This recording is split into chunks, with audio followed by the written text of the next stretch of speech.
नमस्कार मंडळी. आज बंड्या बॉईजच्या ॲन्युअल गेट टुगेदरचा पूर्णावती सोहळ्याच्या अगोदर आपल्या जोडीला एक असा खेळाडू आहे म्हणजे प्रशांत तांडेल, नाबर नावाने ओळखला जाणारा यष्टीरक्षक आणि master mind of Bandya boys. तर प्रशांत, तुझं सर्वप्रथम हार्दिक स्वागत आहे. अर्थात मला अजून समजलं नाही की तुझं नाव नाबर कोणी ठेवलं आणि का ठेवलं. माझं नाव नाबर आहे भरत वाघेला उर्फ चुवा, आमचे गॉडफादर. म्हणजे गॉडफादर बोलण्यापेक्षा आमचा मित्र होता आणि त्यांनीच आम्हाला सगळं क्रिकेट कसं खेळायचं, काय खेळायचं ते आम्हाला शिकवलं. आणि तो जेव्हा खेळायचा तेव्हा तर नाबर म्हणून एक म्हणजे त्यांचा कलर एक्झॅक्टली मी नाबरचा कलर माझ्यासारखा होता म्हणून त्यांनी माझ्या काल्या नाबर, तो उसको उदय नाबर को काला नाबर बोलने गया तो मेरे को भी वो काला नाबर करके नाम गिर गया. और वो ब्राइट को लीड करने का और मेरा ये हमको करने का, लेकिन मैं उसके पीछे का ते त्याच्या पाठून आम्ही हे सगळं करायचं. त्यामुळे तर माझं नाव त्यांनी ते भरत वाघेलेच ते नाव ठेवलं नाबर म्हणून. प्रशांत तांडेल, तुमच्याबद्दल असं सांगितलं जातं तुम्ही संघाचे कॅल्क्युलेटर होतात आणि तुम्ही दिलेले टिप्सवर भरपूर वेळा यश मिळाला, परंतु कधीकधी असं पण झालं असेल की तुम्ही डावपेच आखला आणि यश मिळालं नाही. तर अशा वेळेला पुढच्या सामन्यासाठी डावपेच आखत असताना तुम्ही कुठल्या गोष्टी लक्षात ठेवायचे. मॅच खेळताना पहिला तर आपण कुठलीच गोष्ट इझी घ्यायची नाही. मग ते कुठलाही संघ असून दे, मग तो मोठा असून दे की आपल्यापेक्षा लहान असून दे.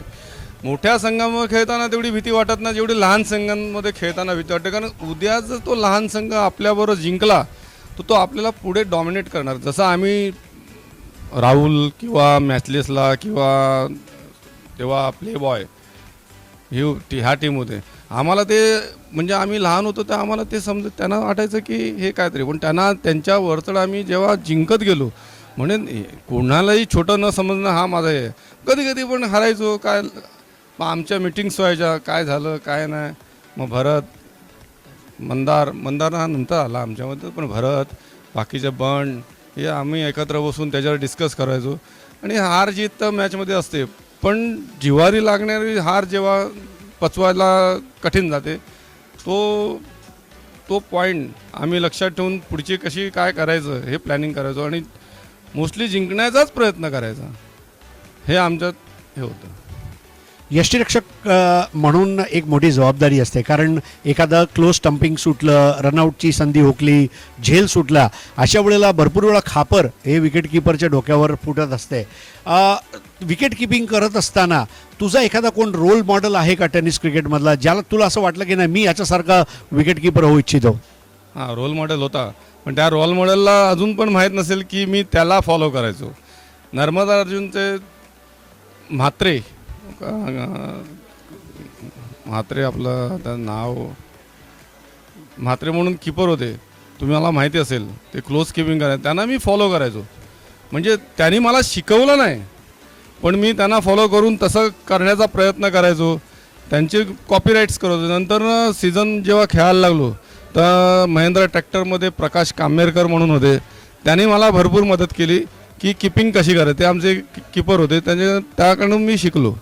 पण टेनिसचं किपिंग मी क्लोज अजूनसुद्धा पाऊस असून दे काय असून दे आजसुद्धा लोक मागे येऊन किपिंग करतात, पण ते मला विचित्र वाटते की का म्हणून.